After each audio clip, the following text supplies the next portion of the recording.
현실은 밀린 월급과 퇴직금을 못 받아서 서로 노동청에 고발하고 지저분한 감정 싸움으로 끝나는 경우가 아주 많습니다.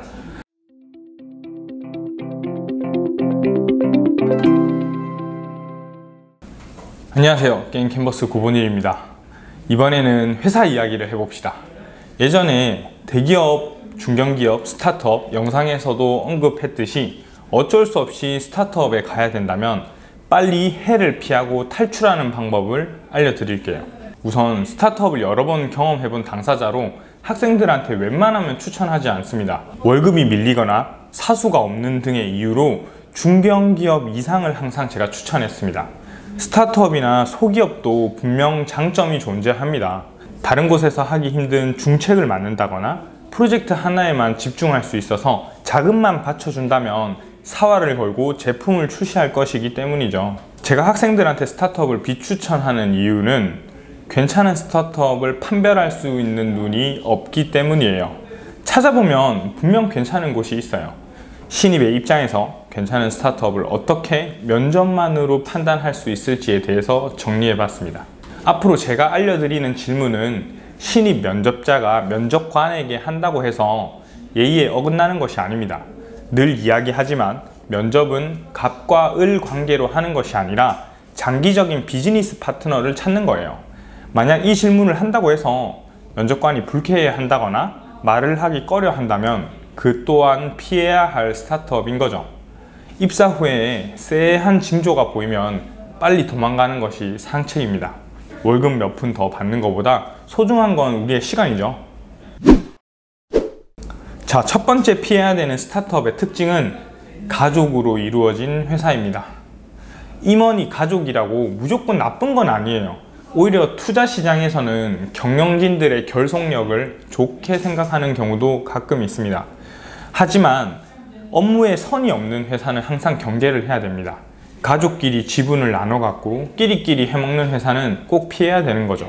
임원진들이 가족으로 이루어져 있는지 면접에서 물어본다거나 입사 후 서로를 부르는 호칭이 좀 이상하진 않은지 파악하면 되겠습니다. 두 번째 피해야 되는 스타트업은 핵심 멤버들의 전문성이에요. 전문성 없는 창업은 항상 피해야 됩니다. 가장 만만하게 보는 것이 요식업인데 골목 식당만 봐도 그러하지 않겠어요? 호텔 조리학과를 나오고 10년 이상 음식을 만든 사람도 음식점을 창업해서 망하는 세상이에요.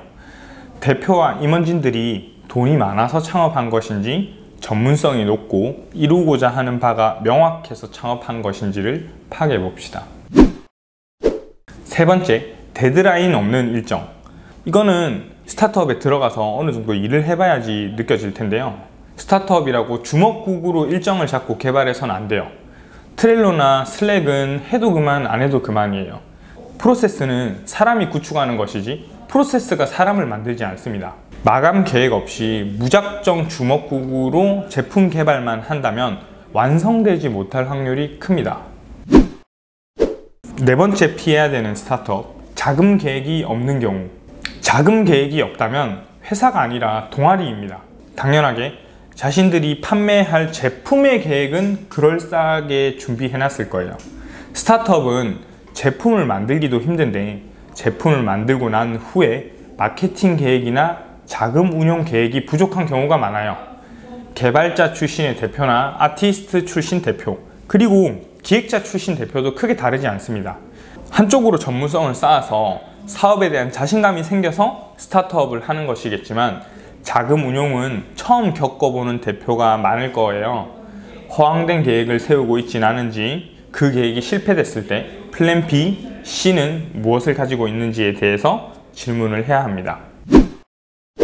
들어가서는 안 될 스타트업 특징 다섯 번째, 실패까지 남은 기간을 산출하지 않는 회사. 처음부터 10억, 20억 넘게 있는 스타트업은 별로 없을 거예요. 분명 시드머니는 제한적일 겁니다. 현재 인원 혹은 추가적으로 고용할 인원까지 포함해서 제품 완성 때까지 걸리는 기간과 자금적 여유를 물어보세요. 못 물어볼 거 아니죠. 자금을 관리하는 대표는 모를 리가 없는 질문이에요. 스타트업은 항상 망하는 걸 대비하면서 입사하는 것입니다. 끝으로 월급이 적더라도 지분을 약속받고 장밋빛 미래를 꿈꾸지 않는 스타트업은 어디 있겠어요. 하지만 지분이라는 것은 상장하거나 엑시트하지 않으면 휴지 조각에 불과하고, 현실은 밀린 월급과 퇴직금을 못 받아서 서로 노동청에 고발하고 지저분한 감정 싸움으로 끝나는 경우가 아주 많습니다. 또한 문서 없는 계약은 절대 하지 말아야 돼요. 대표도 직원도 마찬가지이고 약속과 계약은 다릅니다. 그리고 스타트업을 하면서 내가 이 시간과 돈을 투자했을 때 남는 것은 무엇이며 얻는 것이 무엇인지를 확실하게 결정하고 입사를 해야 후회가 없습니다. 이상입니다.